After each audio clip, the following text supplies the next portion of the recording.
Oh, it's talking time. All right. So it's talking time.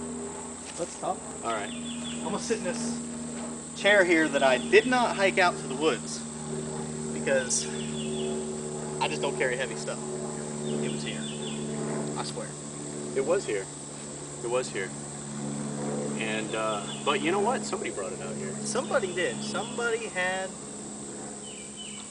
the time to carry it out here, which I do not.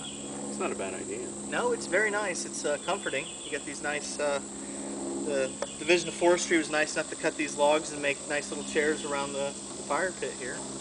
It's very comforting too when you come to a nice little campsite when you're tired. Hot Florida humidity.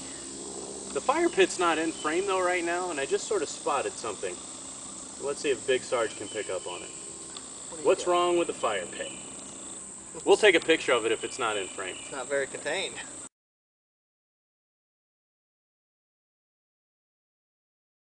Well, it's not a matter of it not being very contained, but it's made of limestone. Yeah, that's true. Now, I haven't had this happen to me, but I heard from a guy that limestone in a very hot fire is a bad idea. It's something chemical, I don't know. Not a limestone expert. I know in Florida there's a lot of limestone. There is, which brings me to what I want to kind of cover here in the Wikipedia Forest. Is if you ever go hiking through here, there's a lot, you'll run across a lot of lime rock in the ground, and believe it or not, a lot of those are underground caves. You know what? Wikipedia linked to limestone in the sidebar. But there's a lot of caves in the Wikipedia Forest. Actually, some that are large enough that you can actually go in. Probably in another episode when we do a little day hike out to the caves, we'll go ahead and video those up for you.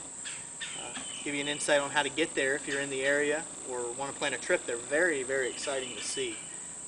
Very large, some open ones, some that you go down inside, and some that even have water inside. Sarge, what if we run across people practicing Wicca in those caves? Well, I guess you run the other way. Really? Unless you're not afraid. I'm not afraid. You look like some people might be. Are you afraid? Is that why you ain't going in them caves? Because you read in a newspaper somewhere that that's where witches do their business? Hey, nothing against you witches. Love you.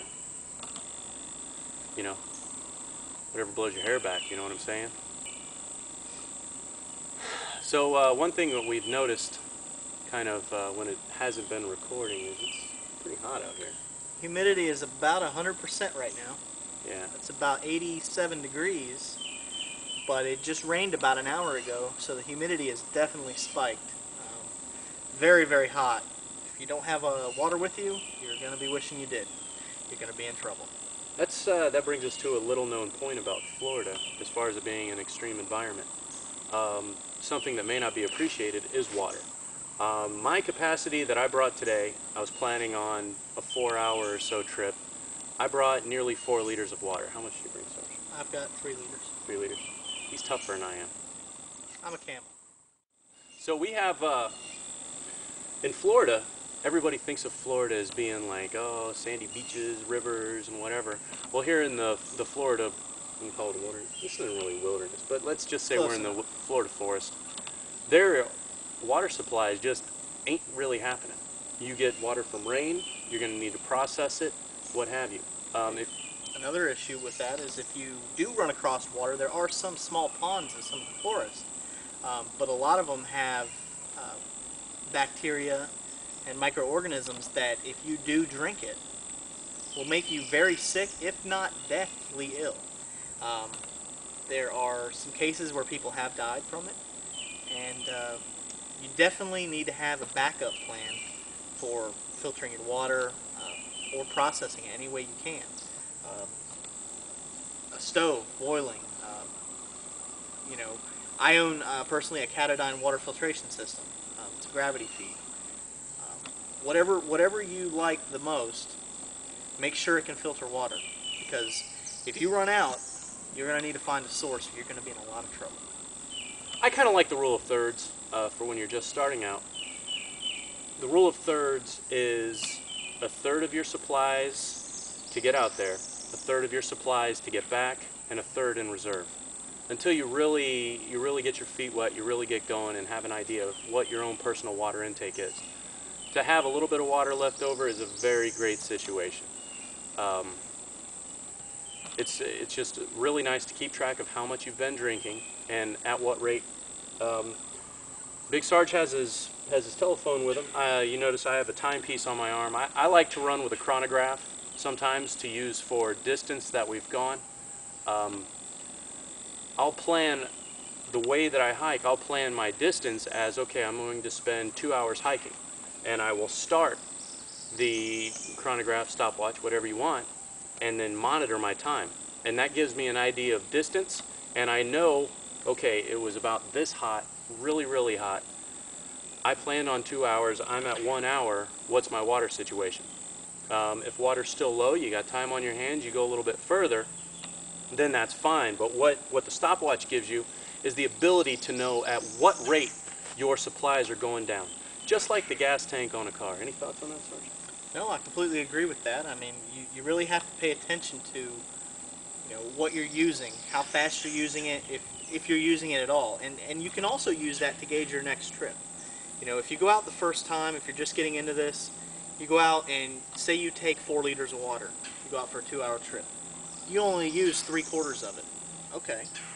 You have a quarter left. That is excellent. But let's just turn that around and say, you don't use hardly any. Okay, well maybe you took too much. Now you need to reevaluate your weight situation. You just need to find out exactly what you're going to use. Everybody's different. Everybody sweats at a different rate. Everybody uses energy at a different rate. And also, depending on the situation you're in. If you're in, just camping mode, which can turn really quick to a survival mode. It just depends on the situation you're in, how fast you're going to use supplies, and you need to evaluate that. And always keep a cool head and understand what's going on with everything. Because if you don't, things will get away from you. If you get you're in survival mode, something happens, you let your water supply just slip off your head. Next thing you know, when you do realize that your water is low, what are you going to do? That's the question you're tasked with. What do? You get thirsty. You get real thirsty. And while you can probably hear the airplane, we're in a heavily wooded area. If you're severely dehydrated, getting to an open area to try and signal can be very difficult. I don't know if you're from Florida, you know about humidity. Humidity can be very, very degrading. It can take you down in a second. The humidity makes it 10 times hotter than it ever was. It's kind of like wind chill in the cold.